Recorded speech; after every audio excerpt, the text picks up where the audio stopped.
DJI SPR lieutenant general Ahmed Sharif Chaudhry ने कहा है कि मार्काए हक में अल्लाह के फजल से अपने से कई गुना बड़े दुश्मन को शिकस्त दी। मार्काए हक का 1 साल मुकम्मल होने पर पाक फिजाइया और बहरिया के अफसरान के हमरा प्रेस कॉन्फ्रेंस करते हुए लेफ्टिनेंट जनरल अहमद शरीफ चौधरी का कहना था, अल्लाह के फजल और रहमत से मुसल्लह अफवाज कौम की उमंगों पर पूरा उतरी।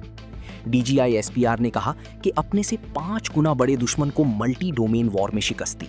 ये बात पाकिस्तानी बच्चों के साथ हिंदुस्तानी बच्चे भी जानते हैं, लेकिन ये अलग बात है कि वो उसे तस्लीम नहीं करते। उनका कहना था, हिंदुस्तान ने बहुत मक्कारी से बयानिया बनाया कि पाकिस्तान दहशतगर्दी करता है, लेकिन ये लोग खुद दहशतगर्दी में मुलव्विस है और दुनिया भारत की मनगढ़ंत बातों पर कान धरने से के लिए तैयार नहीं है। उन्होंने मजीद कहा कि पहलगाम वाक़े को 1 साल मुकम्मल हो गया, लेकिन पाकिस्तान ने जो सवालात उठाए थे वो अब भी जूं के तूं मौजूद हैं। जवाब दें, कौन लोग थे जिन्होंने ये करवाया?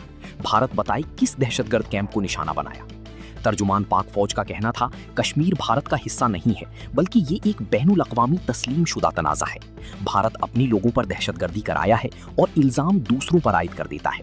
भारत के लिए नसीहत है कि वो अपने लिए सच बोलना सीखे।